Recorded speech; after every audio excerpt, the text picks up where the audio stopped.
Well, good evening. It's very thrilling indeed to come here again to see so many friendly faces that we know so well. It really is a pleasure. But brethren and sisters, we come at a time which is very significant indeed, as we've said before. We live at a time when things are really moving, and I'm sure every one of you knows that. But let's have a look at some of the things that have been happening more recently on the world scene. But let's come back, first of all, to that quote that we've got before us. Look what it says to us, brethren and sisters. It says to us, we know the times and seasons. I don't have to write and tell you that. Yourselves know it perfectly, that the day the Lord comes at a time when most people don't think, when they're not prepared, when they're saying peace and safety. Now remember that, because we're going to see that tonight. Then sudden destruction cometh on them as travail upon a woman with child, and they shall not escape. So let's look particularly at those first few verses for a moment. What we want to look at is the words times and seasons. What we want to look at first of all is the time. The word time is the Hebrew word or Greek word chronos, from which we get chronology. It's the duration, the length of the period. And so indeed, let's remind ourselves what we looked at last year. Times and seasons reconsidered, said Islip Collier way back in the Second World War. Russia and Germany had joined together, Rosh, Meshach and Tubal and Magog. And he said, they thought, was this going to be the return of the Lord Jesus Christ? And they wrote to Brother Islip Collier in the Christadelphian and asked him, and he said, no, it won't be. But he said, I'll tell you what, it's unwise for us to take too much from dates, but there's so many dates in Scripture that it's important that we understand it. It's still worse than error, says he, to be indifferent. So the question is, how long? And the date that he gave when the next consequential event would take place, and he didn't say what it was, because it could be Christ's return, but it doesn't fit. It means that because Christ comes at a time when you think not, at a time you don't know. So what is it? We don't know, but it's consequential. He said the next date of consequence is this year. Now, how did he get that? Well, he got it from Daniel chapter 7. You could turn it up if you wanted to, but it's all there. We know it very well. Daniel 7 parallels Daniel 2, doesn't it? But there is one or two things that are added, and here's one of them. The 10 horns, like the 10 toes. Here's the European area. Will be divided up into 10. And that took place when the Huns, the Vandals, the Visigoths, the Burgundians, the Barbarians moved in and carved up Europe into the 10, didn't it? Then he said, Daniel said, there shall rise another king. Whoops, I've gone and done the wrong thing. Let me get used to this. Another shall arise, which will subdue 3 kings, 3 of those horns, 3 of those kings, and it will give it to one who speaks great words against the Most High. Now he said that will last for a time, times and a dividing of times. Well, when did that happen? Well, barbarians came into Europe around about 395 AD, carved it into its 10. But then subsequently, 3 of those horns were plucked up. The ones that were in the Italian peninsula, the Vandals, the Lombards and the Huns. So here they are, part of that beast with the 10 horns. They were plucked up by this man, Pepin the Short, the father of Charlemagne. And what he did was, he gave it to the papacy. He actually, I think, decided that he wanted to go to heaven when he died or something like that. Thought that if he gave them a present, then that would be possible. So he gave it to them in 754, but it didn't last. He had to come back the next year, 755, 756, and he completed the job and gave it to the various popes, but the pope at that time. And they believed that the 3 might parts, or the 3 ridges on the crowns of the pope, represents those 3 papal states that were given. And so when did it happen? Well, dominantly they got control of those papal states 755. At 1260, when do you get? You get this year. So 755 754 to 756, Pepin the Short gave what was called Pepin's donation to the papacy. So what's going to happen? We don't know. Here's a suggestion. Look, brethren and sisters, add that period to there, we come to there. We're in a significant area. We should have seen something moving this last year, and it did. Russia began to move, didn't it? So it looks like it's right. So what should we expect? Well, it was given to that papal horn. A horn is a political power that rules territories or powers. Does the Pope do that now? Look at this. He still rules. There he is. These people here are all Jesuits. They are priests which do not have the Jesuit or the priestly garments normally. Here is the leader of the EU. This man runs the bank of the EU. This man's been replaced by this man, Mr. Juncker, who runs the Club of Europe, all the countries of Europe. And here's the Prime Minister of Spain. And previously was a lady, Baron Ashton. She stood down, a British person, and the Catholics now taken over. There she is, Federica, whatever. But there is the people that run Europe today. They are subject to the papacy. But the suggestion is that that could come to an end next year, or this year, who knows? We'll see. But now let's come to the next point. What makes this so interesting is, yes, the date seems to work. And there are many other dates. Next year is exactly a jubilee from the Six-Day War. There was a jubilee from the formation, the Balfour Declaration, to the State of Israel, from the State of Israel to the Six-Day War. All of it seems to fit together, doesn't it? And here we are, a jubilee from the Six-Day War next year. What's it going to bring? But now let's look at this word here, seasons. Seasons, that word there speaks of the characteristic of a period. So if it's winter, it's cold. That's the characteristic of it, isn't it? What are we to look for? Signs of the season we're in. Signs of Christ's return. So that's what we're going to look at now. Because the two work together, I do think that we are at a point where it is very, very critical period.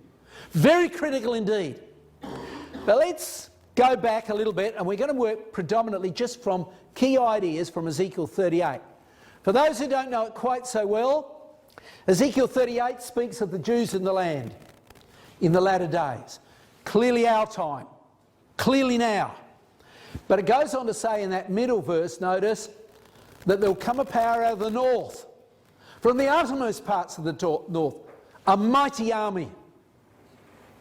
So here's an invasion of the Middle East when the Jews are there. Who's this power from the north? Well, it's clearly Russia. Go from where Ezekiel lived, or wherever that prophecy possibly began, and you go due north from Israel, and you go through Russia. Go any further north, you get to the North Pole, and then it's all south. It's got to be Russia. Got to be Russia. The uttermost parts of the north.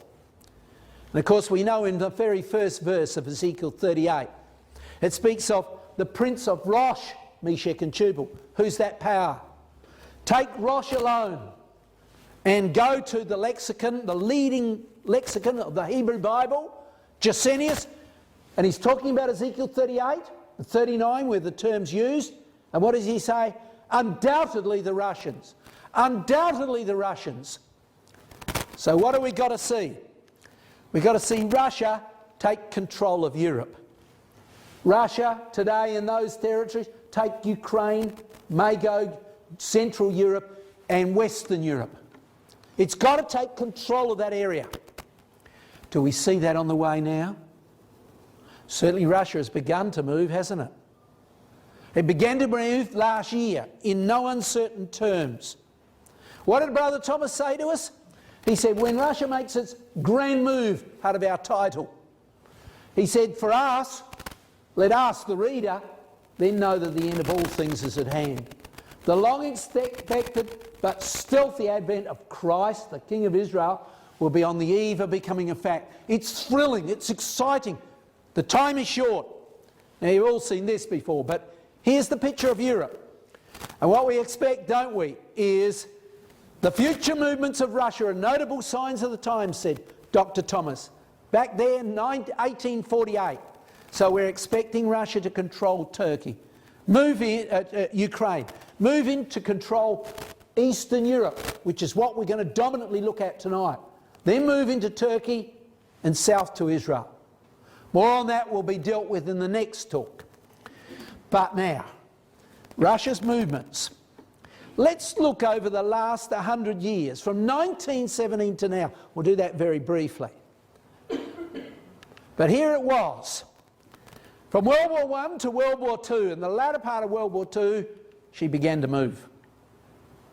She moved in and took up this area which became the Warsaw Pact countries and set up the Iron Curtain so people couldn't go in or out. But then the Bible said, I'll turn thee back. I'll turn thee back. Is that what happened? Is that what happened? Of course it is.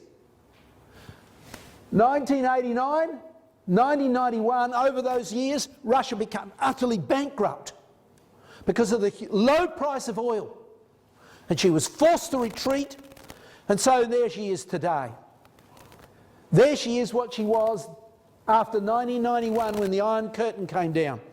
And you know, we've just celebrated that, well, the world has, 25 years from November 1989 when the Iron Curtain came down in Berlin, or the wall was breached. There it is. And the troops moved back out because they couldn't afford to keep them there. They were too bankrupt. And they moved back out. But what the scripture says then, I'll put hooks in thy jaws, something's going to entice her forward, and I'll bring thee forth. And so there we are. And Russia has been moving. Crimea, March the 25th. Then into Ukraine. She's been on the way. And in that interim period, what has she been doing? Leading from 1991 through to now, hibernating. Hibernating. But she's not hibernating anymore. She's on the move. She's moving to control Ukraine. And she is certainly doing so in a brutal fashion. Brutal to say the least. Here she's moving. Whoops, I don't know why that did that. There we are, better. Here she's moving against Ukraine. And here's Mr. Obama. The world sees Mr. Obama as just mildly clipping his nails. Achieving little. That's how we see it too. She doesn't see... America, where is she? Hardly doing anything about it. Again, look at this. Here's how the world sees it. Mr. Putin. And here's the sanctions from the US and EU. Not doing much. Not doing much. Ridiculous. We've got our weapons like heck. And so Russia has been moving. She moved first of all into Georgia, 2008, parts of Georgia, took control of that. Then she moved in to destabilise Moldavia, or the area of Transnistria. Then she moved into Crimea, March last year. And then September, more particularly, she moved in on eastern Ukraine, and it's much bigger than that she controls now. But where is things going now?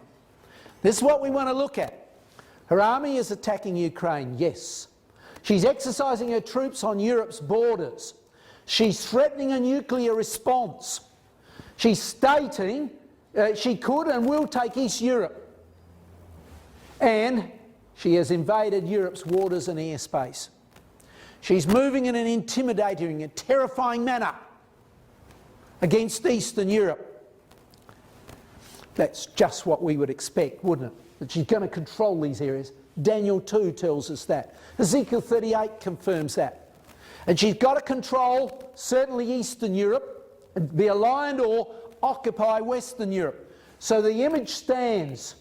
East and West is established. And Russia has been moving this year. Moving in a grand fashion into Ukraine. Oh, she says, we're not really doing that. We're sending aid, humanitarian aid. Huge convoy of 260 trucks came to the border. Somebody got on board those trucks, found nothing much in them. Then overnight they shifted at another spot in the border. Next morning the next spot. And next morning they were in Ukraine. And when they were seen going in, they certainly weren't as lightly loaded as this. They were heavily loaded. Somewhere along the line they loaded something aboard it. Probably soldiers, probably equipment. And now, as we'll see a little later on, 11 convoys have gone in. 11 convoys have gone in. And tanks are moving in no uncertain terms, into Eastern Europe. So, things paused for a minute. Mr. Putin came to the G8 meeting, or G10 or whatever it is, over in Brisbane. But afterwards, as soon as he came home, Eastern Ukraine on the verge of full-scale conflict again. 32 tanks, 16 guns, and more equipment moved in. And everybody said, back off. Back off. Just calm it down. This is a situation leading to war. And what was his response? Don't mess with us. We have nuclear equipment. We are nuclear armed. He raised the sceptre of nuclear war with the West. Don't mess with us. In which the TV in Russia came out with broadcasts saying to America, back off or we'll turn you to nuclear dust. So very threatening words came through. And now, come to the last few months, November.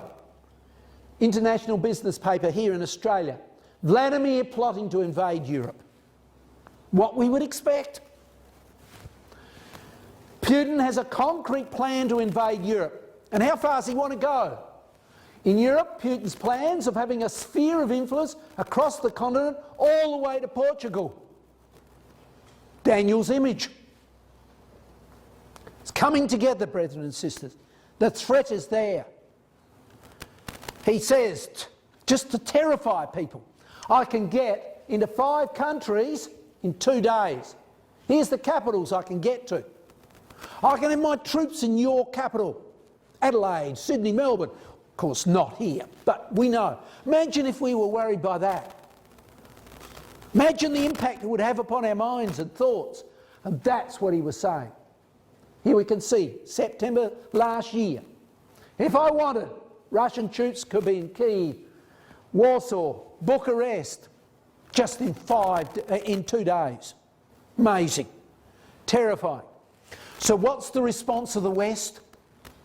What have they said? This is what they said. We'll cut you out of the banking network. We'll cut you out of the banking network. Apparently, in Belgium, there is a centre where computers are run, where many of the European transactions in banking between banks, not our bank cards or anything like that, but the big bank transactions are run from this centre here. Presumably it's backed up somewhere else, but be that as it may, the Western powers and Europe have been saying to Russia, back off or we'll stop your using of that money, the banking network. And Medvedev, the Prime Minister, had a response. Russian Prime Minister. What did he say? If there is no SWIFT, that's the name of this banking network. If there's no SWIFT, there is no banking. It means that the country's on the verge of war. Do that to us, and it's war. Or they are definitely in a Cold War. I want you to note that our reaction will be without limits. Without limits. And so she has been moving. Now let's come back to Ukraine for a moment. The area they're now attacking is that part where I'll put the couple of arrows on there. Look at the date. Here's Stratfor. And what does it say? Red alert update at the heart of Mariupol crisis. They are saying they're expecting war big time in the area of Ukraine. All the indicators are that way. And we know Stratfor is a professional reporting paper for people who want to pay for it throughout the world. And they are saying, yes, Mariupol. Stratfor is continuing our red alert, prepared to launch an offensive to secure its hold on the Crimean Peninsula. Ukraine is not in a position to go on the offensive. They can't do much about it. They're calling up troops frantically in Ukraine, or people, men, who aren't even trained as soldiers, calling them up frantically to try and increase the army because they're in a terrible state. Red alert in Ukraine.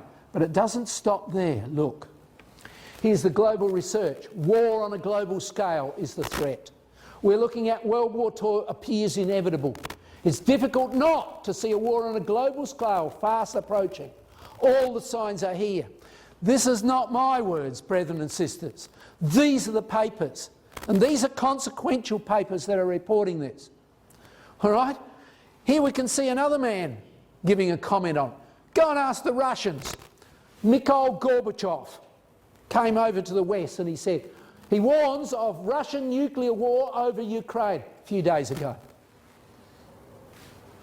Okay, Ukraine crisis could transform into World War III, he said. And he said, we're likely, if we can't accomplish our purpose, to launch a nuclear war. That's the way of Putin, he said. Be careful. Already, he said, 4,000 had died in Ukraine, 9,000 have been wounded. Back off. In other words, let us take over. And they're attempting to get that message across to everybody in Europe. Look at this. This happened only a few days ago. Towards Heathrow Airport came this, along with another one, without its transponders on to tell other aircraft that was in the zone. Came in and they had to delay, divert planes all over the place, so at Heathrow they couldn't land. What was it? It was a Russian bomber. And here's another fighter, I think that was a British one, went up to try and force it out of the airspace. RAF warplanes scrambled to intercept Russian bombers. More than 100 Russian aircraft were intercepted last year, and I believe that's Britain. 3 times more than during the whole of 2013. So once every 3 days at least, Russian bombers heading towards Britain. But it's not only that number, look at this. 400 scrambled in Europe. Finland feeling vulnerable amid Russian provocations. The bear is provoking Finland repeatedly, guiding military planes into Finnish airspace. But that number is not just Finland, that's the European area. And it's not only planes, it's ships. A pattern of aggressive Russian behaviour that has radiated across Europe. Look at what we're seeing. Now, brothers and sisters, this is what we've expected from long ago. And indeed, it's not only planes, ships. Russian Navy ships conduct drill in the English Channel. So they sailed out of here and came down the English Channel with their guns. Here they are. Russian Northern Fleet enters the English Channel to hold naval exercises off the coast of Britain. Why not hold it out here? Because you don't intimidate Britain. Trying to bring home to them, back off, we can take control of you. And indeed, Eastern Europe is terrified. Look at this. Here's the figures. The most recent figures, Eastern European armies outnumbered. There's the value, the number of troops these countries have got. And I might add, as I said to you, some countries are even calling them up now, people who are only partially trained. Poland is calling home people from Britain who've gone over to Britain for work, young people, and they're Polish. They've been trained, had a couple of months training in the army, they're calling them home. They're worried. 7,000 extra were called up by Poland in the last few days. Put it together, they've got half as number of troops pretty well, roughly, as Russia. About a quarter of the number of tanks, combined that is.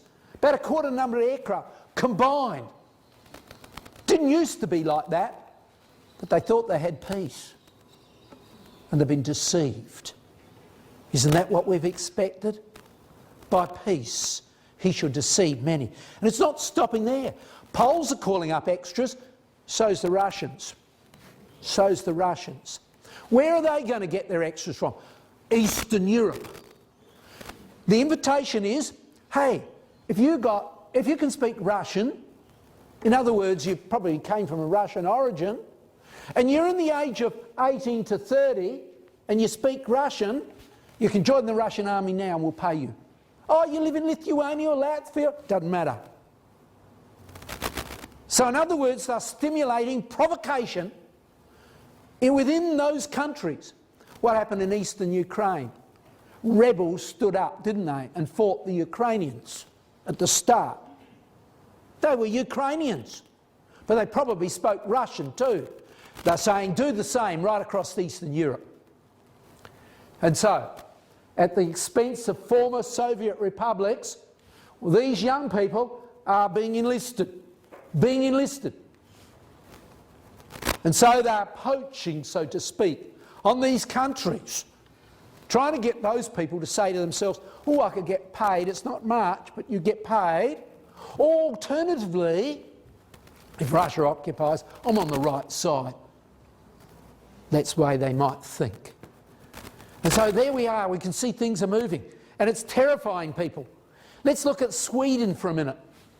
Over the last 2 weeks, Sweden's noticed something like a periscope going through some of their waters. 3 times 2 weeks ago, 3 objects 2 weeks ago, and 1 object last week. So, remember they shrunk their navy by about 60%. Oh, it says it here, sorry. Take Sweden. The army's reduced by 90%, the navy scaled back by 80%, the air force by 70%. Are they prepared? No.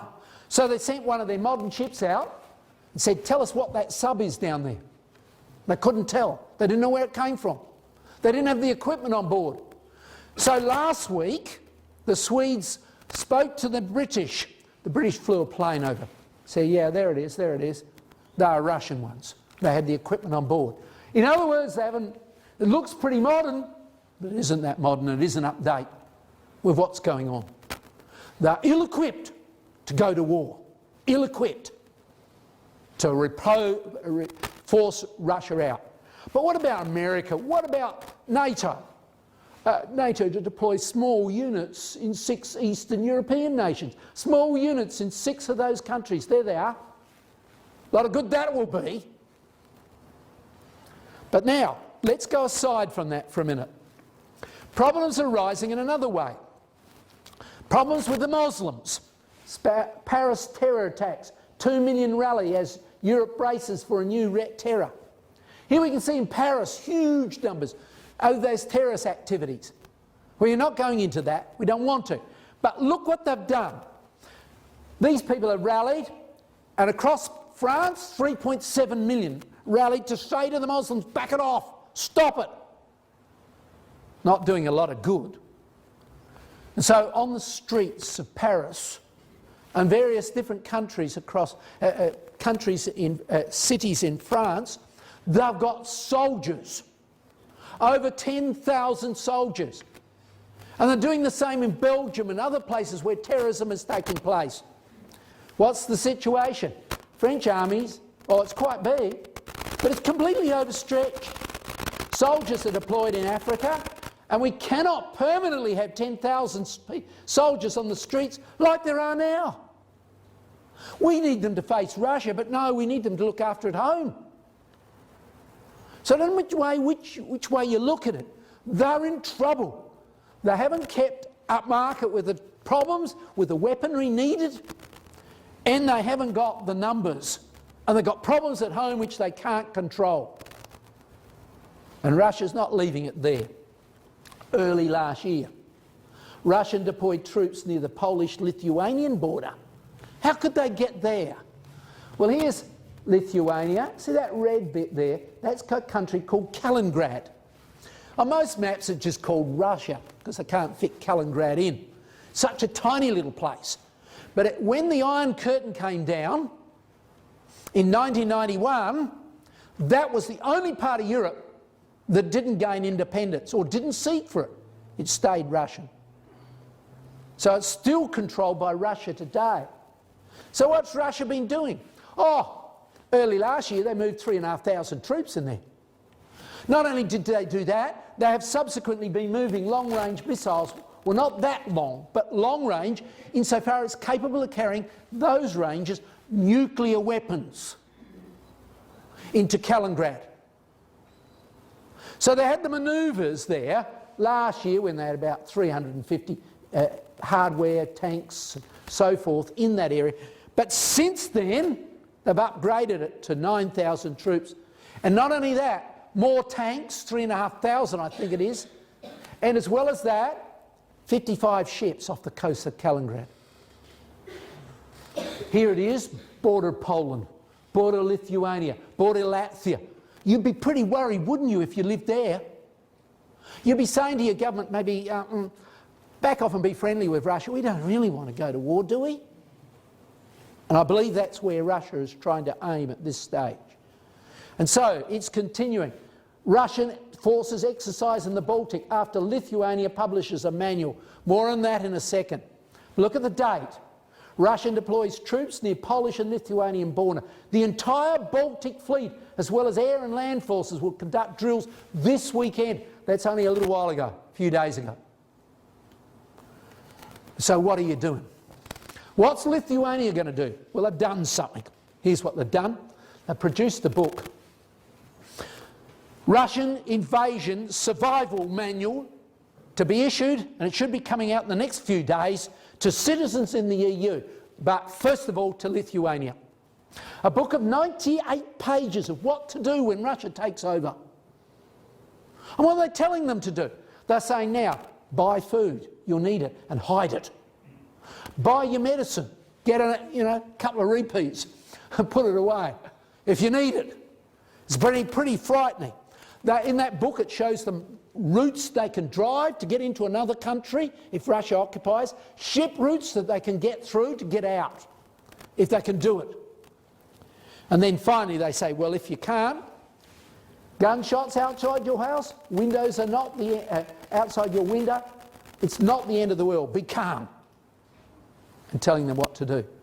And it appears like that book is not going to just stay there for Lithuania, who produced it, but it seems from this article that it'll go to the EU.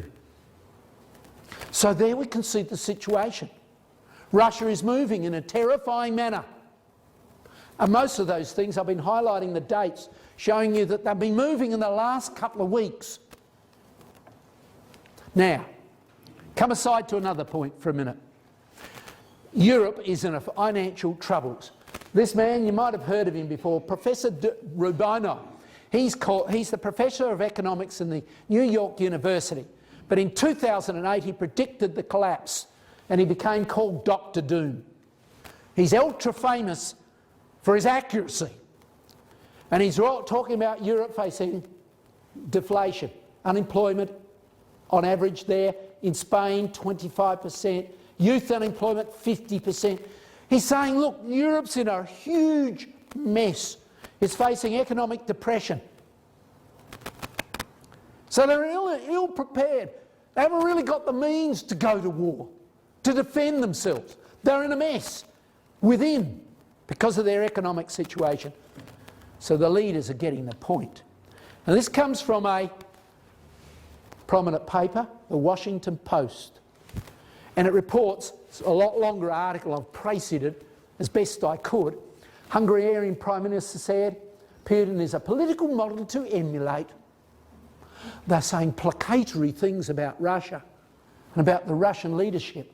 Slovakia says much the same. NATO troops, he said, in our country, just like the Soviets.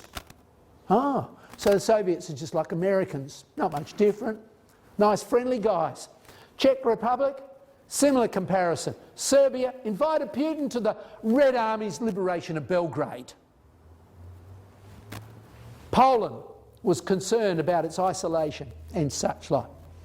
So a big chunk of NATO alliance has quietly begun to lean towards Moscow, calming Putin down, saying nice things about him, to get things ready in case they get occupied. I think we can understand why they're doing it. Shocking though it may be. But it's even more dramatic than that. An election took place only a few days ago. Greece. Germans in shock as new Greek Prime Minister starts with a bang. What did he do? He first of all visited the Russians. It wasn't about the EU, the Russians. And he got a letter from Mr. Putin congratulating him. And he says, well, after all, we're the same religion. We're very muchly the same. So they've raised questions about whether the bloc's fragile consensus towards Moscow can hold. So they're saying, look, we're starting to break up. We're not really opposing Russia as we should be. Let's move on with Greece for a minute. Russia links loom large as Greece seeks debt relief. Athens' resistance on the new EU sanctions. They don't want EU, they're looking to Russia.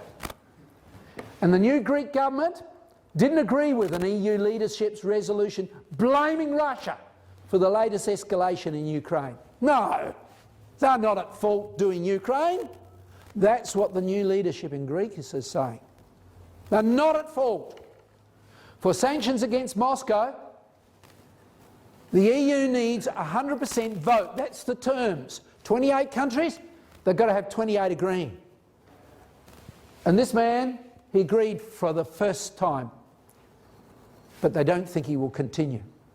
So its opposition to Russia will break down the minute he gets serious. But it's not just there, it's spreading like wildfire. Here's Spain. What's happening there? Europe shakes as Greece spreads Red Spring, communist thinking. The newly elected leftist Prime Minister of Greece will be setting off to Cyprus, Italy and France. And what's he expect? He will hold talks with the Italian leader, his counterpart, the French president, and he's trying to say, let's not go the way the EU goes. So things are moving dramatically. Dramatically. What they are saying that his effect could collapse the economic structure of the EU. Only said that, I think, today. And it might have been the Australian that had it in it. All right? So things are moving dramatically. Hungarians protest against the premiers dealing with Putin. There's the premier of Hungary, but he's not really friendly with her. He's linked with Russia. His name is Orbán. Orbán's dealing with Moscow. Includes an agreement with Russia to build new Hungarian nuclear power and a loan of billions of dollars or euro. So look at Europe.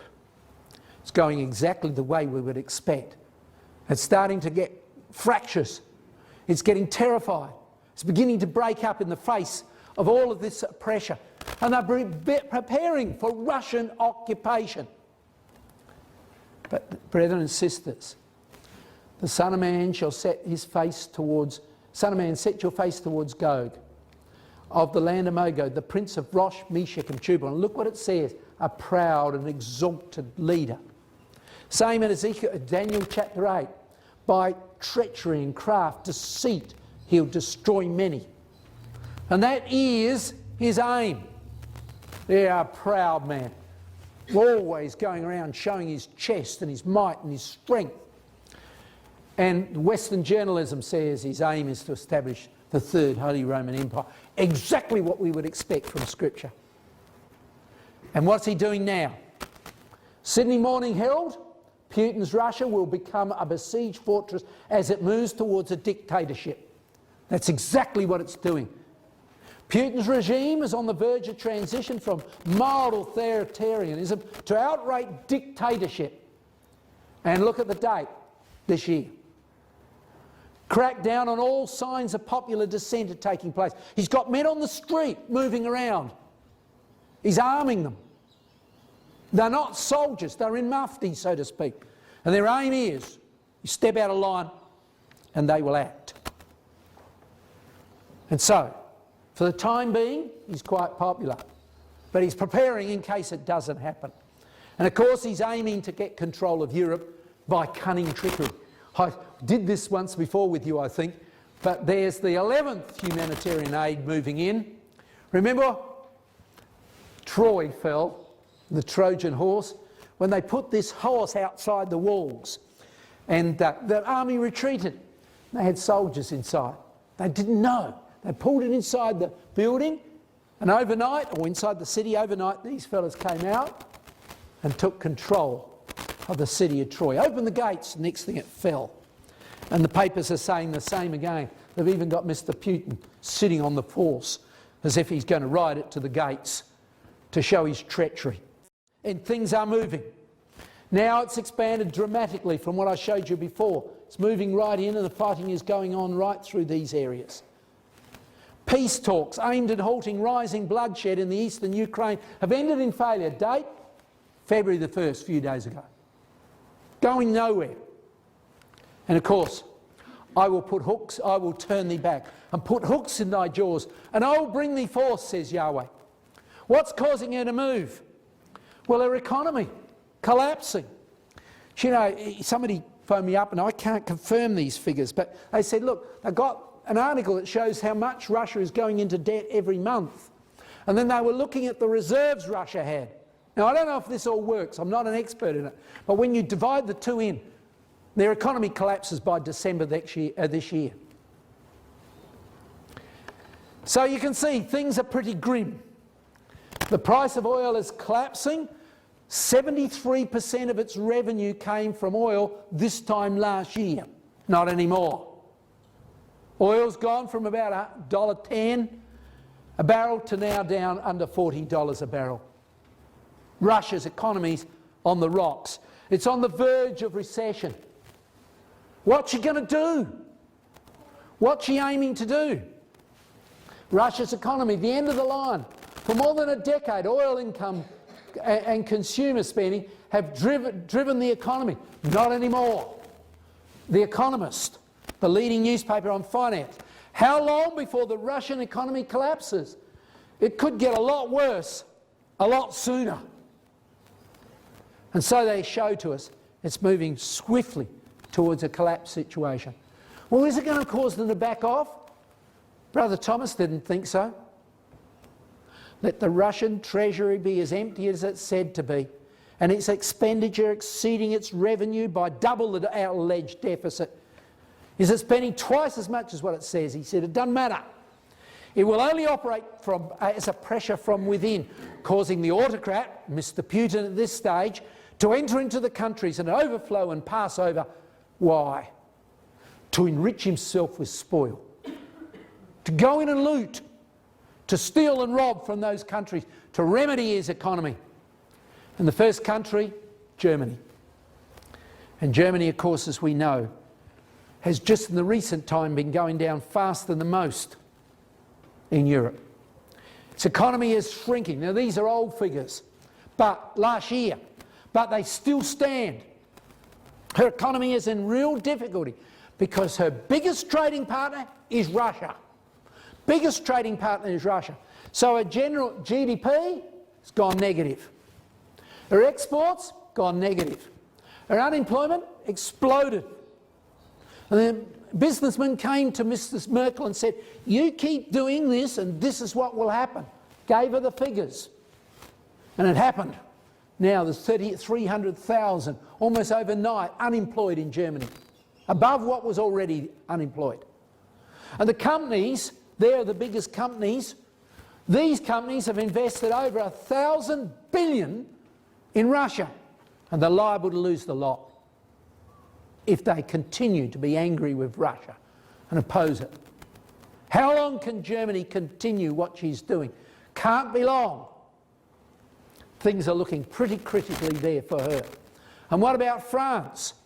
Well, we've got to be different here because the Hebrew, we won't go into this, but Brother Thomas commenting on it says France will send her conquered and crestfallen troops to do battle for the autocrat against Britain. So he expects France not to capitulate. And indeed, every indication is that that's the way she's moving. So she's going to be there, Gomer and all her bands. But look, France has been building aircraft carriers and ships for Russia. And as things have gone bad, this one got sent into the water. 440 sailors came down to take it away and pay the money. France said, no way. Not until you're back out of Ukraine. Not until you're back out. Now they've finished another ship. Another one's completed. But they're not going to supply it to Russia. So she will anger Russia, no doubt. And it looks like in the end, remember what Brother Thomas says, it looks like in the end she might have to have a bit harder treatment than some of the others. Well, here's a key word. The key word in Ezekiel 38 is the word company. Company, company, company. And that is the verb from which the word company comes from. Hebrew word kahal. And what does it talk about? The religious assembly. The religious affiliation with the Gogin Confederacy. There is a religious backing behind it. And first of all, Putin, very religious.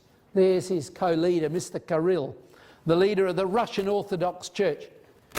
The communists closed down churches right across Russia. Putin came into power and reversed that. 25,000 churches have been restored. 9 a month, 3 a day at one point. Amazing. Why? Because he wants the support of religion. Putin urges Russians to return to the values of religion. But also he's gone down and he's met with the papacy. And that alliance, I believe, will come to the fore when Russia takes control of Turkey. And that's not far away. We'll talk more about that in a minute. Putin, there he is, met the Pope Francis in a state visit, warming relationships between the Catholics and the Russian Orthodox. This will be the mother church, won't it? The mother of harlots. And the Orthodox will be a daughter church. But they will come and unite and will form an evil thought. And they will come against Israel. What's that evil thought? To destroy the Jews. And indeed, during the Gaza war, there was huge protests in Europe. Huge protests against Israel. It was so serious, brethren and sisters, it was so serious, a scale not seen since Hitler. They pursued Jews in the streets of Berlin as in 1938. 8 synagogues one night was attacked, put on fire. They're saved by the fire brigade, but the next Sabbath they needed 1,000 Jews to support the Jews coming, 1,000 soldiers to help the Jews come home in Berlin and in Paris safely. Really serious. But the consequences we know has been great. 26,000 new immigrants into Israel this last year. The highest figure for the last 10 years. 32% increase over any of those previous years. Out of Ukraine, as you can expect, up by 190%. Out of France, up by 206%. They can see the trouble coming. They know it. USA, just to give you a figure, 8%. And I don't know what the British increase was. Well, it looks like it might have shrunk a little, such a small figure, but there we go. Huge numbers came in. And next year, or this year, sorry, they expect France to increase by another 100% to at least 14,000. Mr. Netanyahu went over and he invited the Jews to return to Israel. He said, you're safer there, come there. But now, Daniel 11 says, once it gets control of Europe, and I think it's in that order, but it may not be, brethren and sisters. It may not be. The Bible magazine at the moment is coming out with quite a bit of evidence seeming to indicate that Russia is ready to do this, move on Turkey. The king of the north shall come against him, Turkey. Won't he? We know that. The king of the south pushed against him during World War I and pushed him back to Istanbul and to Turkey. That happened World War I. Now the king of the north shall come against him, Turkey, from the north, like a whirlwind with chariots, with horsemen and many ships. So what do we expect? Russia is already, Turkey already threatens closing the Bosporus and on Russian ships. Many ships up here in Crimea. Crimea is worthless. And they can't get their ships out of here. There it is, the Bosporus. Narrow, they can easily put guns across here. Could easily close that waterway. And the Prime Minister of Turkey said to Putin a wee while ago now, when they took Crimea, he said in Crimea there is ethnic Turks called Tatars.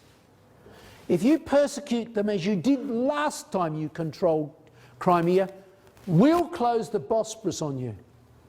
There has been indication that Russia has been doing that already. But nothing has come from this chap at this stage. So what's going to happen? We know Russia must take Turkey, and this has been a dream they've had for a long time. There's the symbol of Turkey. There's the symbol of Turkey. There's the symbol of Turkey. The cross over this Muslim symbol.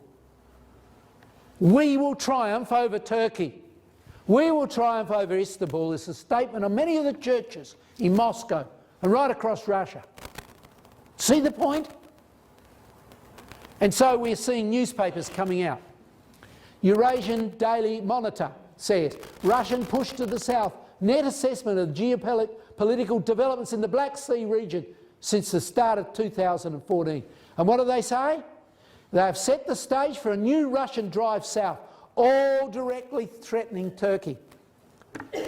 As I said, the Bible magazine, the last one, it's got lots of information in Brother Don Pearce's article on the move toward Turkey.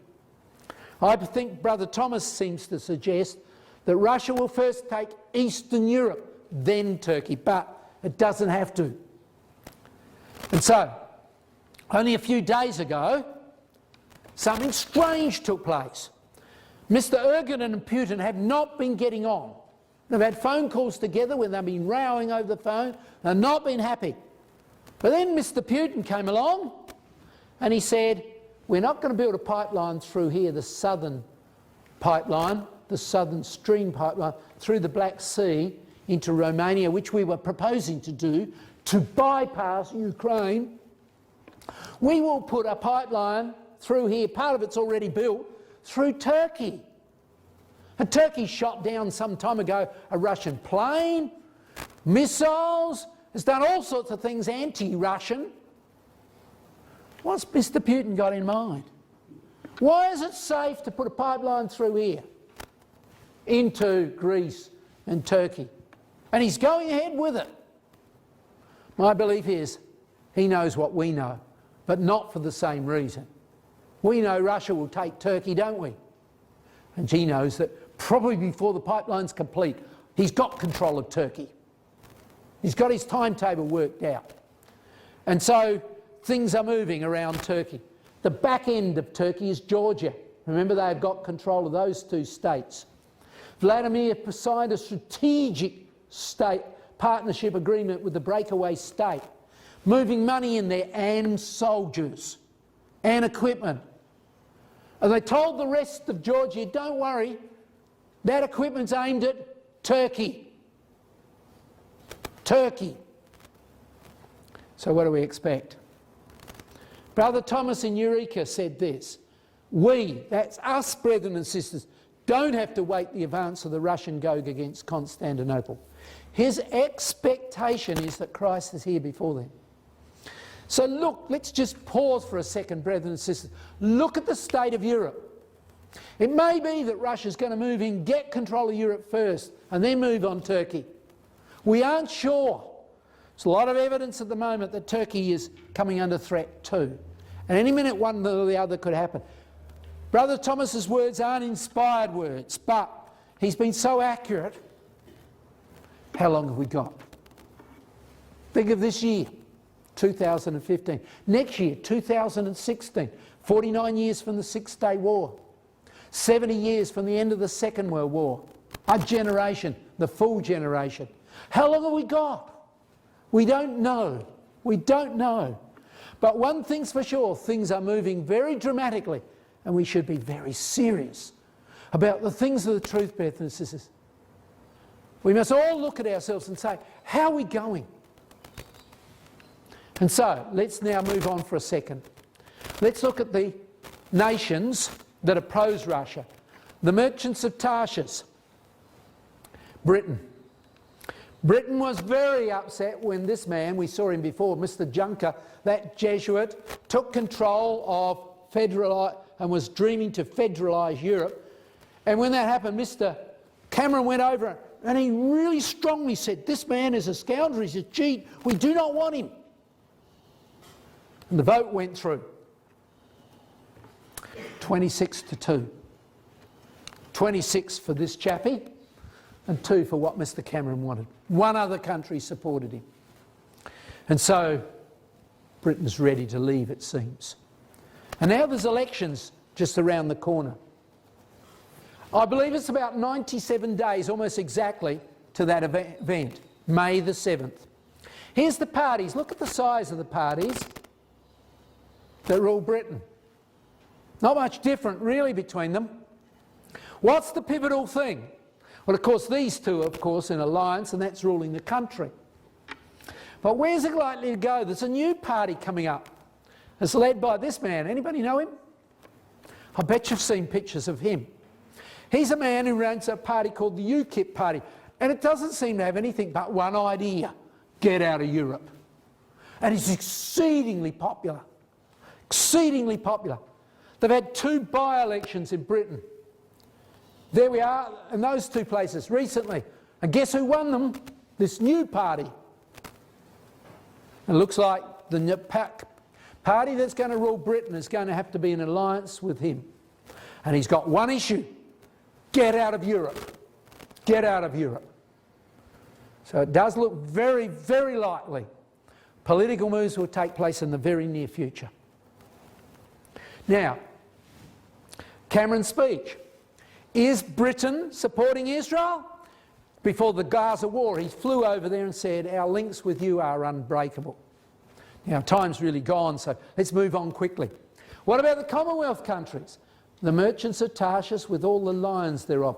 Commonwealth countries. Let's have a think of a few of them. What's this man?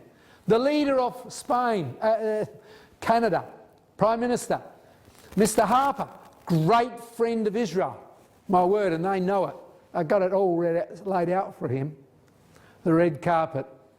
They knew what he would say. The wings were full of people listening to his wonderful speech of pro-Israeli words when he visited there last year. And of course, you know this man, I don't know how long he's going to last. But anyhow, his election speech, he said, we are firmly committed to restoring Australian-Israeli friendship. And that is indeed happening. And the biggest election, probably victory ever seen in the world as far as numbers were concerned, was with the victory of India. There's the leader of India, Mr. Modi. And Mr. Modi was approached with the close of the election. They said, look, we're really behind China. We've got to fix it up. How can we get the economy of India catching up with China? He said, look, there'll be no troubles, no troubles. They said, what are you going to do? He says, I'll invite the Jews over to give us guidance on how to run this country. You know, the industry. They're very good at it. How true. How true.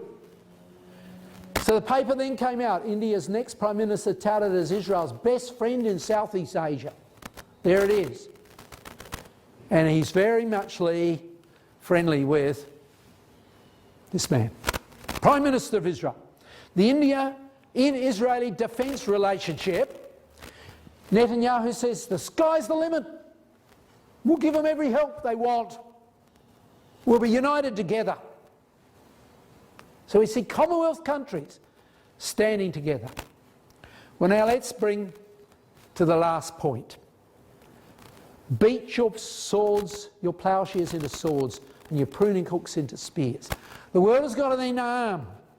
And the papers are saying arming, but who's doing it? Oh yes, those countries in Europe are trying frantically to buy weapons, bring soldiers home, but it's too late. But somebody else is moving, using what money they've got within the country, not foreign reserves. They're talking about Russia. Increased annual spending on nuclear weapons by 50%. Budget provides for a 60% increase in national spending next year. And here we see military intelligence last year about Russia. About Russia. They know which way things are going to move. If they can intimidate the rest of the world, they'll get their way. So you can see, brothers and sisters, things are moving dramatically. Time is super short.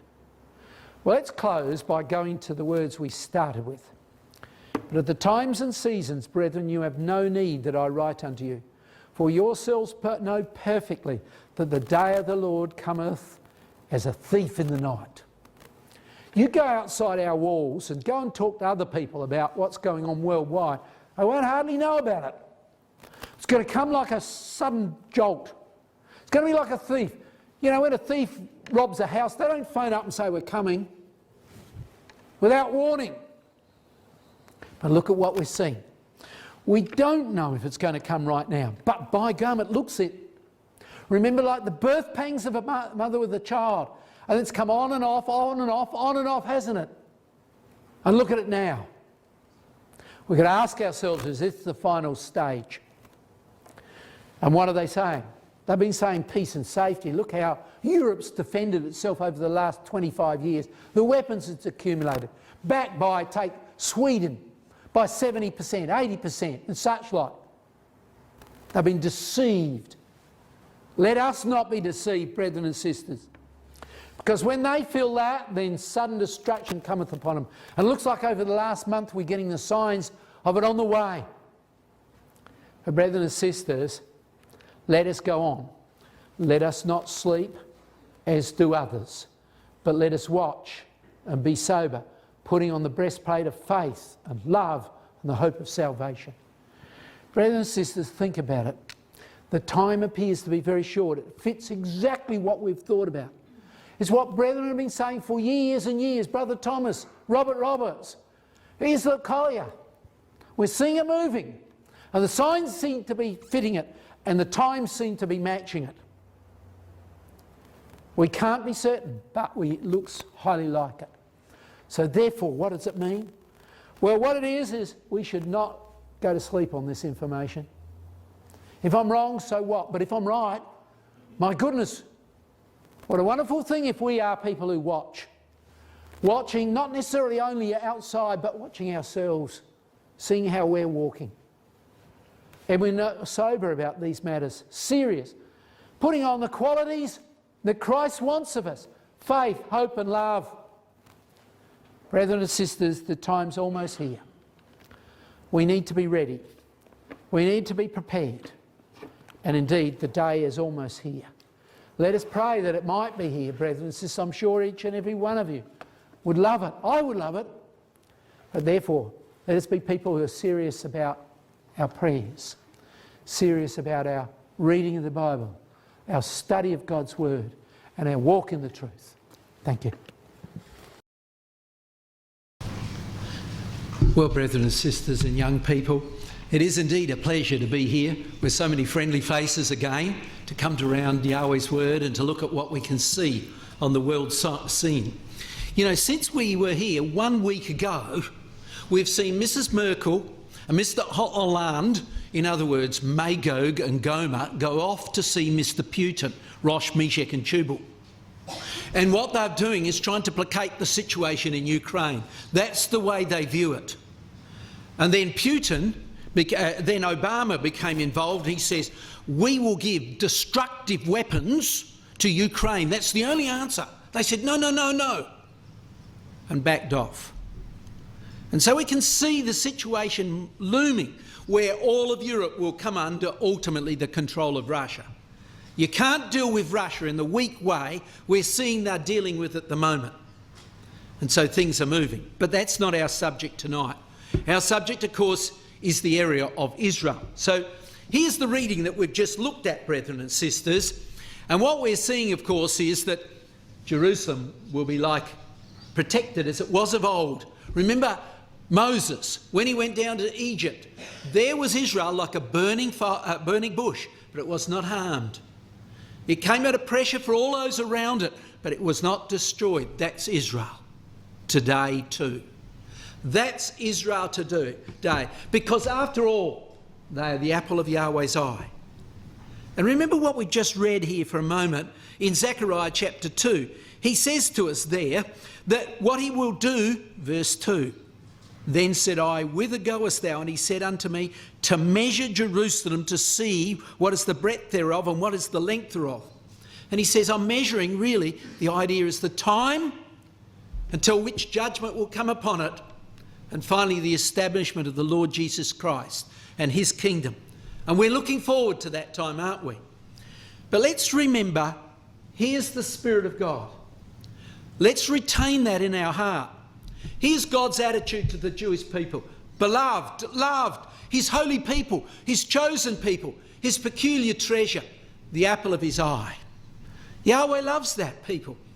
Just incidentally, there's a little family. We went to Israel this year, or last year actually, and they followed us through Hezekiah's tunnel. Came out the other side. And there they are, they took those children with them through there. And it was lovely to have a little chat with them afterwards. But let's remember the overriding principle. Let us love and respect the Jewish people, knowing that they are God's peculiar treasure. Our spirit should be God's spirit, the spirit God has toward them. Now, this year has been quite pivotal. It is 70 years from almost the close of the Second World War. 70 years since Auschwitz was liberated. 6 million died. And now, in Israel, they're returning. And the return number of actual Jews is 6 million in the land. It's almost as if the days are balanced. 70 years, a generation's passed, and here we are. It's as if that Holocaust number is now in the land, and they're growing. The numbers are accumulating. This last year was the biggest figures for 10 years of return. And where are they coming from? They're coming from Ukraine, from the north. From the north, as we read in our readings. And they're coming from France, USA and the UK. And what's driving them? Anti-Semitism. So they're coming back joyously into the land of Israel. And so the biggest population in the world today of Jewish people is in the land. Here's the population that is now in USA, and here's the population now of Jews, not Arabs, Jews in the land. So it's interesting. We're at a very, it seems, pivotal point. And how long have we got to wait? Well, we know, don't we, that the Jubilees seem to have worked. Remember that quote in Leviticus chapter 25 where it speaks of 49 years, 7 months, 10 days as the period from one Jubilee to another. God promises, and if it was sold for some reason, it's returned to that family at the end of that Jubilee, isn't it? And that's a bit of an oversimplification, but we haven't time to look at it in detail. So it's basically a 49-year period, isn't it? If you use it quite exactly, from the time of Eureka through to November the 2nd, 1917, when the Jews were promised the land, as was taught by Brother Thomas, which came from the Scriptures very clearly, we come to that date that we know so well. Add another 49 years, and you come to the Six-Day War. Almost exactly to the day. So what's going to happen now, brethren and sisters, if we add another 49 to it? I don't know. But it looks very, very critical, doesn't it? How long have we got? Next year, or maybe the year after, it'll be the end of that Jubilee, another Jubilee, and we're right at the edge of it. And what will it bring? Well, we can't be sure. We hope it brings Christ's return. Brother Thomas had these comments to make. Now, this is not so easy to read. I'll read it through with you. The return of security and prosperity to the tenth of the land, so he says the Jews dwelling in peace, must either precede the development of the one Yahweh man, that's us, being developed at Sinai through judgment. Peace must come just before Christ's return, in other words, or be concurrent with the operations in the recesses of Teman, Sinai. Or it may be in progress both then and before. So, brethren and sisters, what is he saying? Peace in the land comes just prior to Christ's return. You remember it says that in Ezekiel 38, that they're dwelling confidently in peace. Well, let's have a look at what's going on in the land at the moment and see what we see.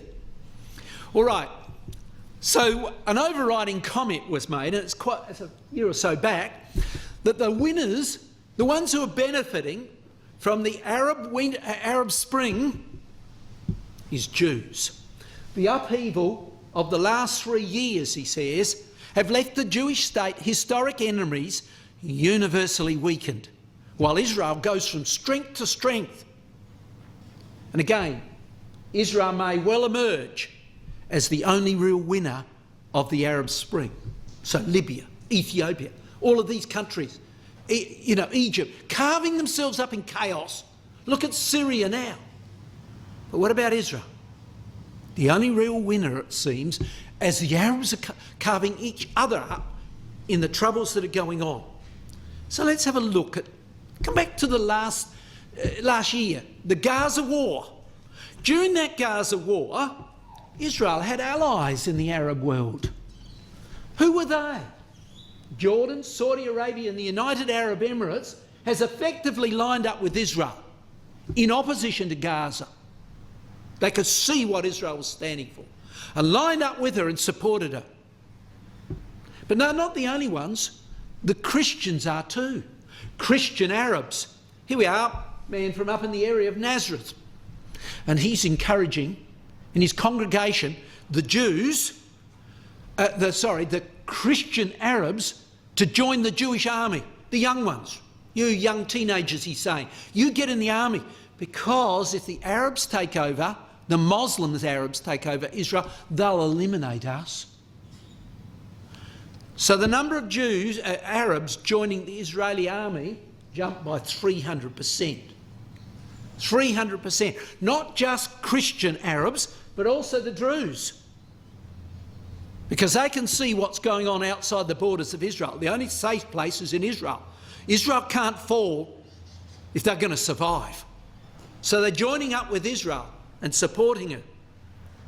And Israel, of course, has got to dwell confidently. Think of the Gaza War. What did she do? She put these on the borders of the Gaza War and was able to bring down every missile. Incredible technology. But she's developed more than that since then and presented at the Singapore Air Show a laser device to bring down missiles that come from outer space, intercontinental ballistic missiles coming in. They come in at boggling speeds, but a laser can hit it and burn it out before it comes in. So Israel is looking very, very confident in many of the ways in which it's going, but it's still worried about the ISIS. They're fearfully worried that the ISIS might come into the West Bank. If they control the West Bank, they wouldn't have enough missile defence systems to control the whole of the border of the West Bank. They could do Gaza, but not the West Bank. It's too big. So Netanyahu said, we've got to go into the West Bank and stay there for a very long time. We're not going to back out. We're going to stay there and maintain a long-term military presence in the West Bank, lest the ISIS get into there. And so they are moving. Israel appropriates West Bank land for possible settlement use. 400 homes here, 400 over here, taking up farming land. And they're trying to carve up the West Bank somewhat so they can get it into enclaves that are easier to protect and stop terrorists getting into there and taking control of that area. It's quite frightening to see what's going on there. And so, brethren and sisters, things are moving dramatically. See, 400 hectares taken over. And just only over the last few days, they've said that they're going to destroy a number of the homes in the West Bank that were illegally built, funded by the EU. Came up only on the web over the last day or two. 400 homes illegally built in parts of the West Bank. They're going to destroy them to make sure Israel can maintain its control of that West Bank. What about terrorism? There is a bit in Israel, but it's been reduced dramatically at the moment. Dramatically. Netanyahu's coming out with very firm policies. And his policy is, if a young man, and it's usually the young people, teenager, 20-year-olds, enacts a terrorist act in Israel, they will go back into the West Bank and their home will be bulldozed. So the parents know they've got to keep their children under control and they can't go in to Israel and start blowing people up.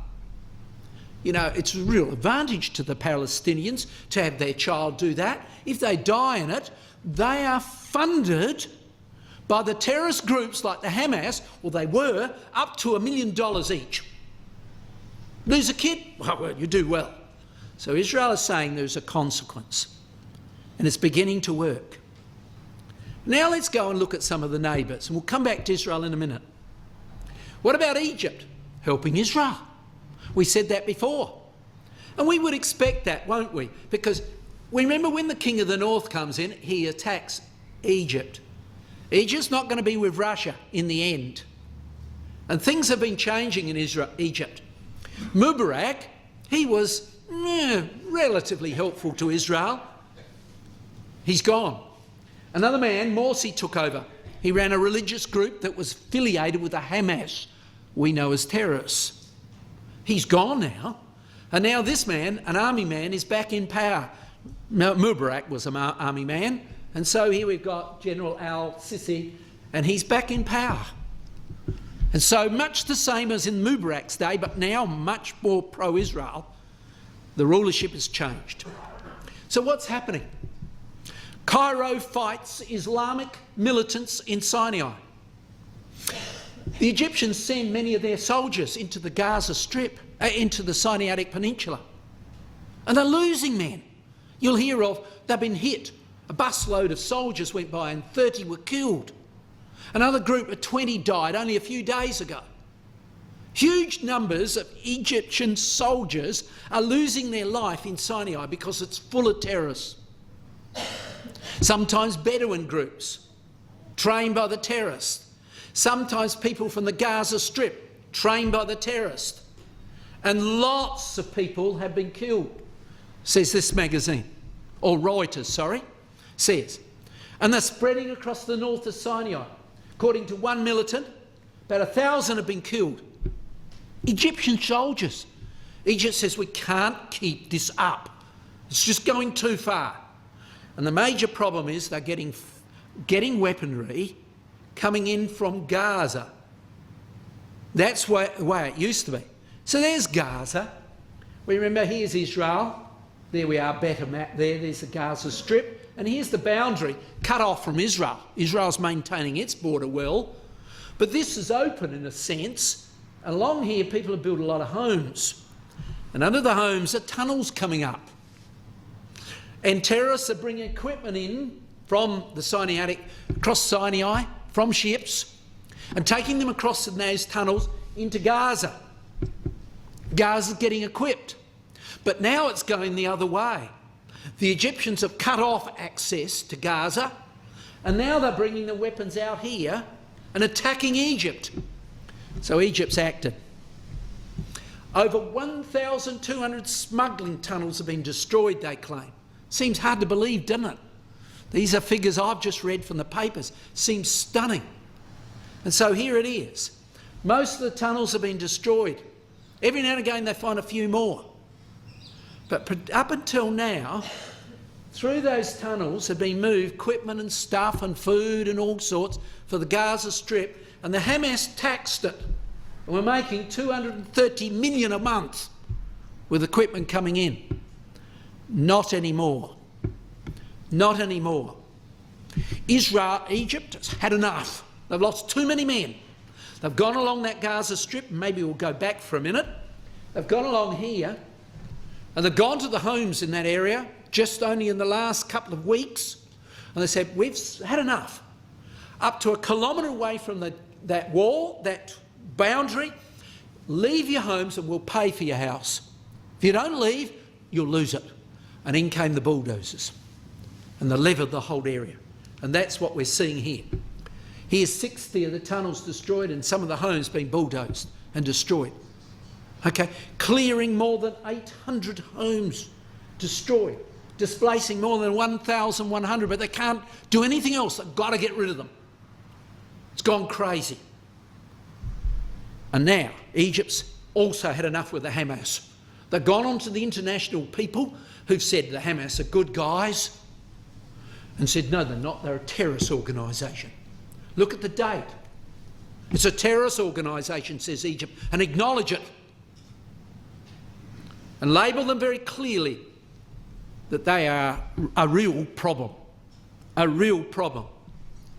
And so we can see things are moving. What's it like in Gaza now? Well, you can't get anything in and out. Israel's controlling the waters and its borders, and Egypt controlling the southern border. So if you work for the Hamas, you've been paid 3 times for 3 weeks' work since the Gaza war. That's 6 months. Hamas have received only 3 partial salary payments in 18 months. They couldn't do anything. They're not getting the money that they get from taxing those goods coming in. And they're trying to persuade Egypt to open the border up. And Egypt did a week or 2 ago, opened it up for a little while, and they lost more men. They said, that's it, finite. We'll keep it closed. See how you go.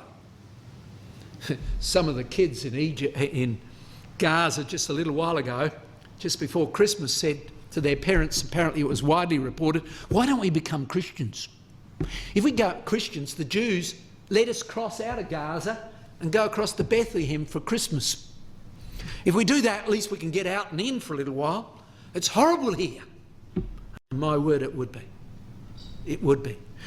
But at least it's bringing peace for Israel somewhat. Now let's move on to Jordan. Of course, we've all heard about Jordan of recent time, but let's recap it.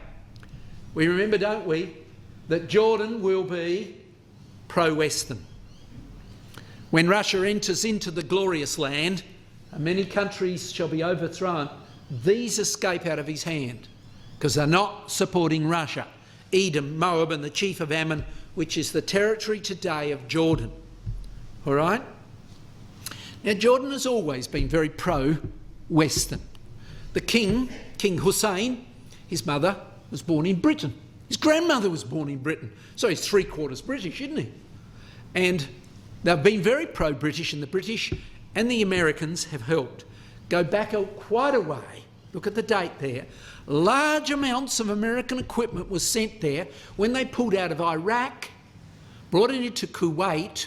They took it into Jordan rather than take it back to America. It was oldish stuff, but now it's in there. And large quantities of American equipment is found in Jordan. Hard to see on that map, but there we are, the little area of Jordan.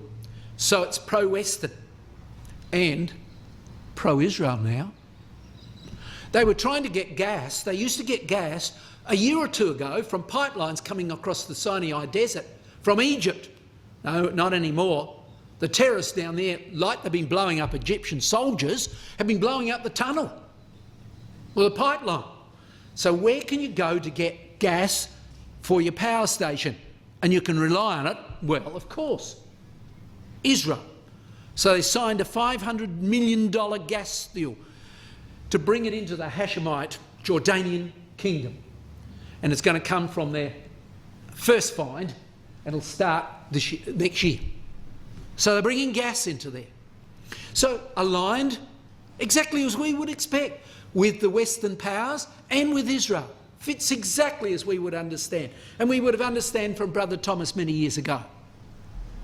Now, well, just to remind ourselves, that horrible event, a poor man who was killed, who was a pilot, a Jordanian pilot who flew into that area there, and he was destroyed. And immediately that happened, America said, we can see how you feel. We will give you equipment. We will support you. We'll help you. And the people were alarmed at what took place. Now, I don't say all of them, but most of them called on the government to eradicate the Islamic State. And my goodness, they have moved. More than America, up until this point, Jordan has gone, and there's their most famous pilot. King Hussein himself apparently boarded a plane and flew in and attacked these areas up here. Over 50 attacks have been launched into that area since that happened, and it was only a little while ago. Jordan is making a major effort to be involved in the battle against the ISIS. And as well as that, you would expect it, wouldn't you?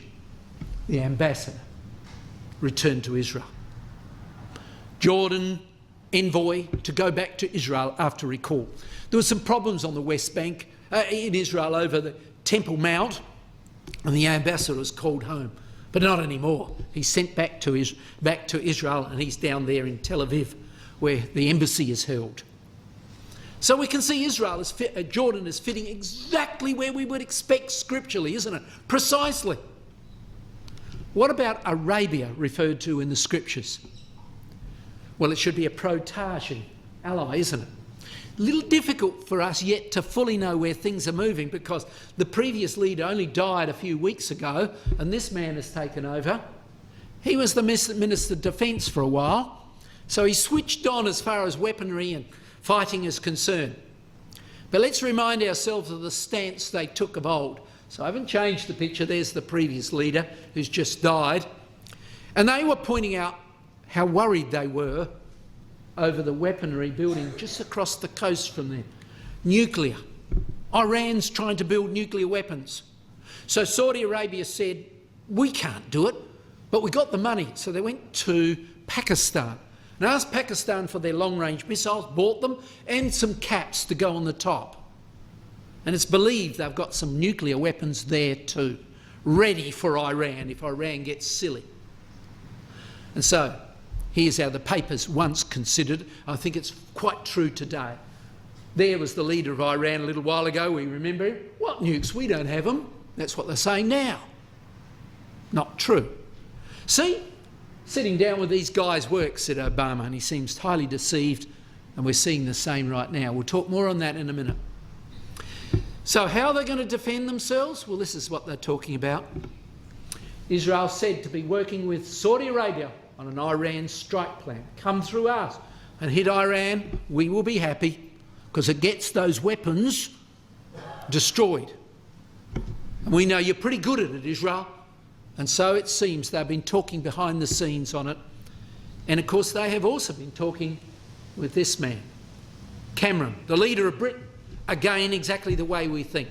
Now that's not the new leader, that's the old one, but he's only been the new one, only been there a few weeks. So it's hard for us to get enough information about him at this stage. But he is working on this area. He's working on the area of Yemen. Now where's Yemen? Well, there's the Gulf of Aden. Here's the Indian Ocean. Okay, Saudi Arabia's in this area. Here's the Red Sea. Right at the bottom of there, isn't it? And we know that here's Aden of old, where Britain was. Brother Thomas often speaks about Britain controlling that area there again in the end to control the Red Sea. But at the moment, it's been taken over by the extremists. It's been taken over by these Al-Quds who are linked with Iran.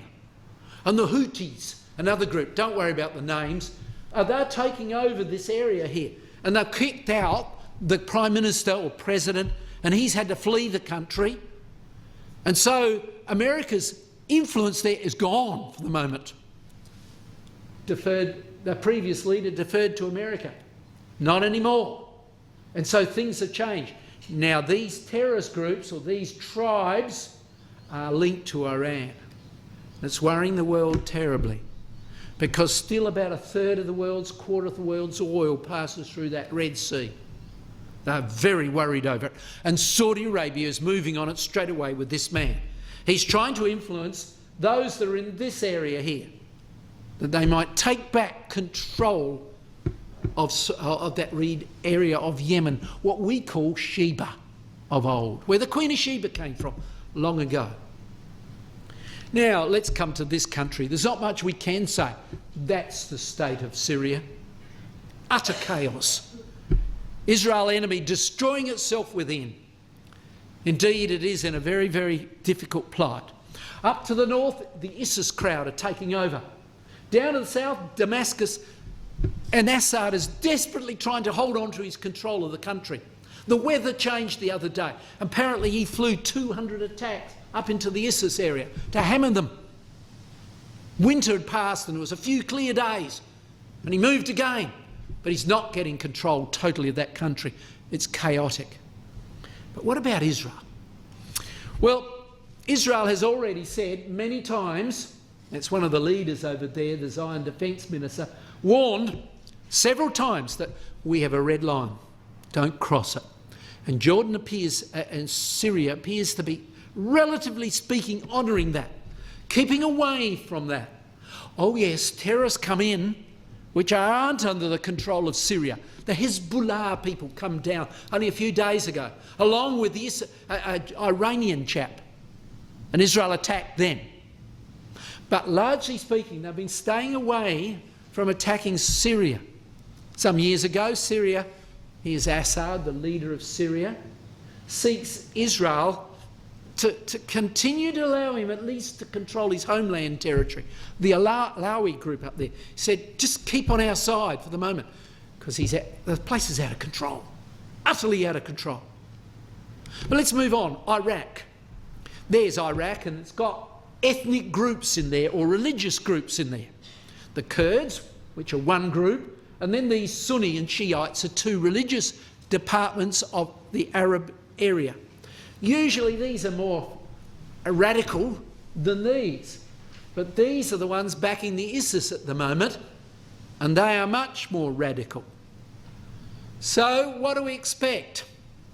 We expect Persia to be associated with Russia. Persia includes the area that was occupied by Persia of old, from Iran to the Indus, Pakistan. So Iraq to Pakistan. So let's look at Iraq for a moment. What's going on there? The Shiites and the Sunni are taking over. So what do we know about that area? Well, let's go back to Brother Thomas. It's always a good fallback position. What does Brother Thomas say? Back in 1856, on the basis of the scriptures, he said the Shiites of Persia and the Sunnis hate each other with a hatred not exceeded by the Protestant, Orangemen, and the Catholics of Ireland. Terrorists really began there, didn't it? They murdered each other and blew each other up, you know, maybe 30 years ago. He said that'll be the same. And that area, will be led to indulge in dreams of extending her frontier in the direction of Baghdad by the aid of Russia. Goodness me.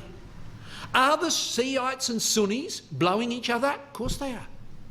And are they threatening Baghdad? Yes, they are. And who's coming to their help? Well, let's have a look. There's the area of ISIS controlled now. And there they are moving down there, and they're not far from Baghdad. Oh, they're delightful people. When they take over, they're terrifying to say the least. Here's a few people who were soldiers, threw the garments away so they couldn't be seen to be soldiers. When the ISIS captured them, well, we won't leave that up there. It's horrible to think about. That's the nature of them. And so they've expanded through this area here. They've threatened Saudi. They've threatened Jordan. When they threatened Saudi a few months ago, Saudi brought up 30,000 troops to the borders of there, and they backed down. They threatened Jordan here, and Jordan brought forward proof that the Western forces would help them, and Israel. And they backed down. And they are continuing to move in this area, trying to take control of it. But they've got a problem. Saudi has a weapon: oil price. If we can plunge the oil price, we can bankrupt Iran, and we can bankrupt ISIS. And, oh yes, Russia as well as that. But the main area I'm sure they're thinking about was Iran and the ISIS crowd. So, Iran, they brought the price of oil down. They've hammered the pipelines up here, bombed them from the air. Fuel is not getting out from there easily into the Western world. They're not getting their money. So where's the ISIS going to get funded? They've got an action. This is what they did. Look at the date. ISIS forces capture Libya oil fields. So they got a terrorist group to go across near to Libya and attacked an area and took control of huge oil refineries and oil pipelines and things like that, so they can export oil again. Might not be getting as much as they used to, but they're still getting money to fund their weaponry. Incredible. But now, come back. They're threatening Baghdad, weren't they? They're just outside Baghdad. So where does Baghdad go for help? They asked the Americans to come to help. We'll send some planes over and bomb a few for you, but we won't give you weapons. They ask Iran, and Iran says, we don't trust the people in Baghdad. We won't do it. Initially, that's what they did. So then they asked Russia. Guess what? Reportedly delivering weapons to Iraq immediately. That's quite a bit back. When Baghdad was first threatened. Now, I don't know of any more, but they were flying stuff in straight away for the troops of Iraq. Now let's move on to Iran. Russian ally. A dangerous threat to the free world. That's what we would expect, isn't it? Going to be with Russia, isn't it? And there we are. The key part of Persia is Iran. And what have they been concentrating on? Developing weapons. Look at their missiles that changed as the years gone by. Iran could destroy Israel in less than 9 minutes, they boasted. When we've got our missiles ready, and now they've got ICBMs that go into orbit and can come out over America or Australia without any more fuel, just goes into orbit, and when you fire your re-entry rockets, you drop into that particular country. At that point, they could travel 3,400 kilometres and enter at 4,000 metres a second. You would never hit them on a normal gun.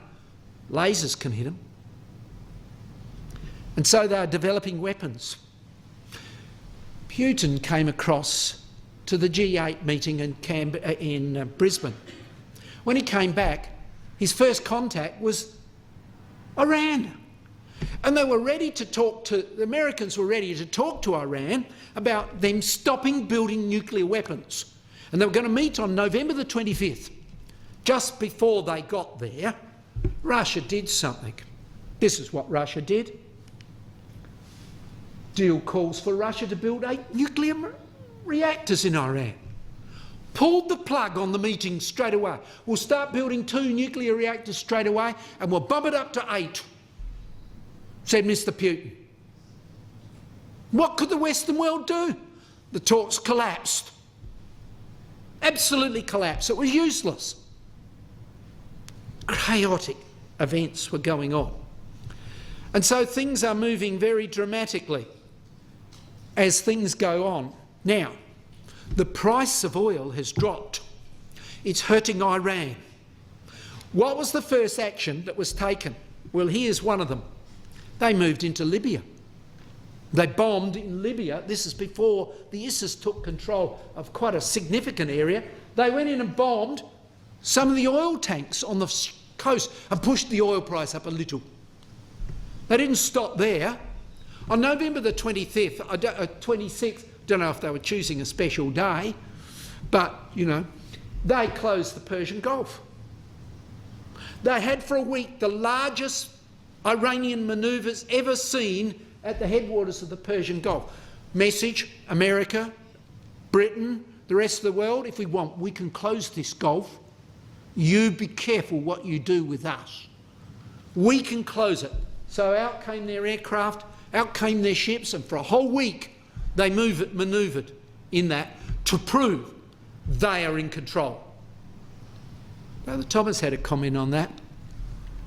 The lion power of Britain will have to, I believe, seize from Dedan, and she may command the entrances of the Persian Gulf. It's the only way. The economies of the world would cripple. And Britain acted straight away after that. Well, in fact, the date's before that, but they knew about it earlier than that. And Britain, not America, Britain, says we're going to build a base, control a base here in Bahrain. The first British overseas military Middle East military base since 1971. Why there? Well, it's obvious. They're going to have to control that. Or for a moment, if Iran wishes to, it can cripple the world. And things are moving desperately. Look at the date, January the 22nd. Look at what they've photographed. That's what they've photographed. It's a missile base, and it's one that can go into orbit. It's an intercontinental ballistic missile. You fire it up and it goes into orbit. It stays in orbit till you want it to re-enter. A direct threat to the United States as well as Israel. Come out of orbit anywhere. And what's Israel thinking about that? The role of Israel leader is to adopt the policies that protect Israel, says he. We are bothered by this. We are sincerely bothered by this. We don't want it to happen. But now, Obama is to go over there only in a few weeks and talk to them. Talk to them again. And what's the plan? We'll look at that in a second. But they are in Iran laying the framework to get exactly what they want. So, Iran's Ayatollah flags push for nuclear agreement. A deal with the West on limiting their country's nuclear capacity. Yeah, we'll sign that. So far. But somebody's upset about it. Prime Minister of Israel. We will allow Iran to arm itself with nuclear weapons, something which will endanger the existence of Israel. He says, I'm going to act against that. They're galloping towards that. It's only a little way away. It's very desperate, he says. I'll come back to that in a minute. So, what's USA going to do? USA, it looks like, according to Reuters, a very, very, consequential reporter, not a crazy reporter, says USA has got a cunning trick up its mind. It's going to ask Iran to take on the ISIS. So if they're fighting each other, they'll just carve each other up. That's what they're hoping. Nobody can control either of them. So that's what they're aiming to do. They're saying we'll form a military alliance between USA and Iran in the area of Iraq, where the ISIS are. A stark lack of options has forced the USA to side with someone who they never would before, Iran. And here's what they're suggesting, according to Debka, one of the Israeli commentaries. They're saying to Iran, why don't you expand through here, eh? Take control of all that way, and you get control of the ISIS. And you get control of northern Lebanon and such like. Sounds a good idea. But Persia or Iran's got further thoughts. It would like that. To the borders of Israel. And Israel's not terribly happy about it. Here's a little picture meant to be Mr. Netanyahu. His response. Does it fit? I think it does. I think it does. I'd be feeling that same way too if I was the Prime Minister of Israel.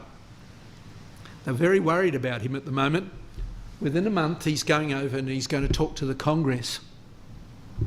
And they know it will be anti-Obama and pro more the right wing. America's really bothered by it, or Obama is, as to what he's going to say, but we'll see. I think it's about a month and a day before he goes over there to talk. So it'll be very, very interesting to hear what he says when he does. It'll be one of the most consequential speeches out, I should imagine. All right. Well, time's running away. Let's come closer to home, to Israel. Lebanon, a home for all the chaotic groups. There it is, bordering with Israel. Down here is the Hezbollah terrorist group, funded again by Iran, threatening Israel. And so what's Israel doing? Well, Hezbollah is spent to have at least 170,000 rockets capable of hitting Israel. But of course Israel has got the Iron Dome and now their new laser devices. How well it works, we don't know, but they seem amazingly backing off with the Hezbollah. They had an opportunity to really hammer them the other day. 2 of their soldiers got shot by the Hezbollah on the northern border of Israel. Israel flew their bombers in and attacked and then backed off, and a message came to them through USA. The Hezbollah said, look, we don't want the war to go any further. And Israel said, all right. And yet they had an opportunity to go further if they were very bothered by it. What's worrying the Hezbollah? And why is Israel quite happy about things at the moment? Well, this appears to be it. The Islamic State fighters mass on Lebanon's border and threaten to launch attacks across it. Where? To the north of Lebanon. So up in the north part of Lebanon, in coming the ISIS, and down the south, the Hezbollah are threatening Israel. Lebanon said, get your soldiers out of here and head up north and protect us. And that's what they're doing.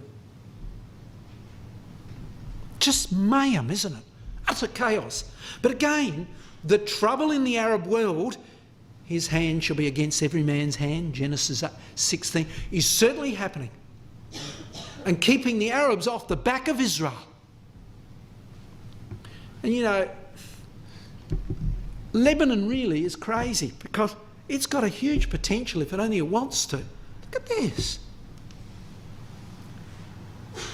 Cyprus and Israel's oil and gas reserves have been exploited somewhat. They've been finding oil. But the area they're expecting to find huge amounts further is not being tested up at here. It's now Lebanon's turn, they're saying. And applications to exploit that oil have come from a few companies: Exxon, Chevron, Rosneft, Total, Statoil, Dutch Royal Shell, and so on. 52 companies have applied for licences there. Those huge finds in Israel, they reckon, go right up along the coast. And Lebanon could be well off. So on two sides, allow us to attack Israel, poverty-stricken, war, death, destruction. And we could leave ourselves vulnerable from the north, from the ISIS. On the other hand, if we've got a brain in our head, and I don't know if that's quite true at times, we could be well off. And so when we look at the Arab world around Israel, what are we seeing? Well, brothers and sisters, all Israel's Arab neighbours are preoccupied in civil war. Nearly all of them, one way or another. Or they're like Egypt and Jordan, re-looking at their relationship with Israel. So things are moving nicely for Israel, relatively speaking, isn't it? Well, now let's come back to Israel for a moment. Let's look at Israel's economy. Remember, we're looking at a particular quote. Ezekiel chapter 38 verse 13 says, "She'll be rich in silver and gold and cattle and goods, economically strong, a good producer of food, temptation to Russia to invade ultimately." Book came out a few years ago, got a copy at home, there it is, The Startup Nation, the story of Israel's economic miracle. Amazing stuff in it. Now you take the Jews, extremely bright. I've got a list of various different Nobel Prize winners, but let's just have a look at it. 2013, when I had last figures on it, there were 193 Jews who'd won Nobel Prizes. Now, if you extrapolate that out, the number of Nobel Prizes won by the Arabs at the same time, and increase the population of Israel from what it is, or the Jews, from what it is today to what the Arabs are, they would have won 4,135 to 4 Nobel Prizes won by the Arabs. Is that a measure of brain capacity? I don't know. But look at it, staggering. The Jews have won 22% of the world's Nobel Prizes. Their population is 0.2% of the world. Just think of it. It's just stunning. They are the startup nation, they say, the story of Israel's miracle. Israel produces more startup companies that are large, peaceful and stable nations than stable nations like Japan, China and so on. They beat everybody, hands down. Israel's got the highest density of tech startups, 2.5 times USA. Look at the size of USA, 30 times Europe, 80 times India and so on. Staggering. Now, young people, here's a little cube. Don't worry about that chap there. He's their Minister of Trade. But a company called Viber. You see, in Israel, you go in the army when you come out of high school. You go in for 4 years. And what do? They teach you to fight, but they also teach you to think fast. Because they have found that fast thinkers on the battlefield do well. And they're training them. Don't know how. But when they come out, my goodness, what they are achieving is staggering. 4 young people got together and they began to work on this company called Viber. So you can go on your web, on your handheld, and you can send a picture of yourself anywhere in the world to your friend and be on the phone to them. They sold it just a little while ago, look at the date, this time last year, for 900 million, not a bad start-up job. So there you are. I think they're only about 2 or 3 years working on it, feet up in front of a computer, having a good time, chatting away, then sell it for 900 million. And it hasn't stopped there. Now, I could multiply this many times, but let's look at what's coming up soon. This one. You got a cell phone? Okay. Do you ever get anything go wrong with you? Well, in future you won't have to worry very much about it. Your cell phone will be a sniff phone. Israel's developed it already. And you sniff into it and it will analyse it, send the information to a computer somewhere, probably in Israel, pay a little bit for it, and tell you, come back and say you're going really healthy. You might have to do a few more runs or something like that. But you know what I mean? It'll apparently be able to analyse early quite a lot of illnesses. Early interception often means the illness doesn't go anywhere and it's defeated or it's overcome by medicine. So there's the new one. The phones will come out with it probably automatically in it in future. And so, you know, you phone it up and say, you're going well today. Well, hopefully it doesn't tell us we're not going too good. But other things are coming up. They've just launched one of the biggest floats on the world scene ever. The biggest Israeli IPO, that's a float for a company, just been launched in America. Look at the date, okay? But when did it end? Its value was several $1 billion floated. And it's a company that's it's linked to Tesla, who produces this car here. And they are producing in it driverless cars. That'd be great, wouldn't it? I don't know if my grandson's terribly happy. He's looking forward to becoming a driver. He'd love to be out there driving a car, but now he'd be able to hop in the car and Dad say, fine, I take the keys, I'll turn it on for you, and it'll drive you where you want to go safely. They reckon 40,000 people will save their lives every year because of it. It will work out distances, it'll brake, it'll do everything for you so you don't get hurt. 2 years they reckon it's away. And of course it's a huge float. The valuation of the float was 7.5 billion. Everybody wanted to get into it and they knew Israel would be right on top of it. So here's a company floated in America, backed by an Israeli sources. It's obvious, isn't it? And of course Israel hasn't stopped in hunting for oil. Look at the date. Just late last year, found a new field. There it is. There's the Leviathan, there's the Tamar, and now they've got this new one. And this one is pretty well 100% owned by the Jews. So it's expanding dramatically. Not only are they doing that, they're selling arms all over the place. They've been over talking to the Indians, selling equipment to them. Israel defence equipment exports have reached $7 billion in 2012, and it continues to expand. Continues to expand. So it's booming with brilliant technology, natural resources, huge exports, and also in food. They leave us for dead. We are 280 times bigger than they are, and we've got deserts like they've got deserts, but yet they're about 20 or 30 times more productive per acre than we are. Incredible. Staggering. They are very good at it. So Israel's agriculture exports are booming. Well, brethren and sisters, as you look at Israel today, around her, a lake of fire, fighting each other, chaotic. They threaten Israel, it seems, at the moment, and then all of a sudden somebody coming in the back door, attacking another Arab country or another Arab force. And Israel seemed to be living blithely on, a burning bush that's not consumed. We did that in our readings only a little while ago, didn't we, back in Exodus chapter 3. It's now true again in some regards. The great mercy of our God is extended to that people who he loves. How long will it last? Is this the peace that Brother Thomas expects before Christ comes? Is next year something consequential, a jubilee from the state of Israel? We don't know, brethren and sisters. But let's not go to sleep spiritually. Now let's conclude with this, just a little quirky thing. The debt in USA. I went on the web only a few days ago. There's a clock going up that's ticking away all the time. And the USA's reached 18 trillion debt. Now how big's a trillion? Well, 1 trillion seconds equals 31,688 years. That's a bit of a feel how much a trillion is. So that's over 5 times as long as we've been on this earth. Man's been here since creation.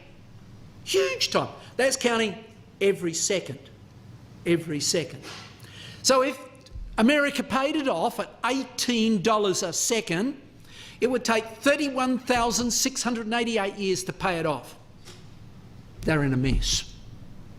If the world economy begins to break up, and they've got the international currency, so it's guaranteed not only by them but by the world, if that begins to break up, and Mr. Putin's working to do just that right now, we can see we are living on borrowed time.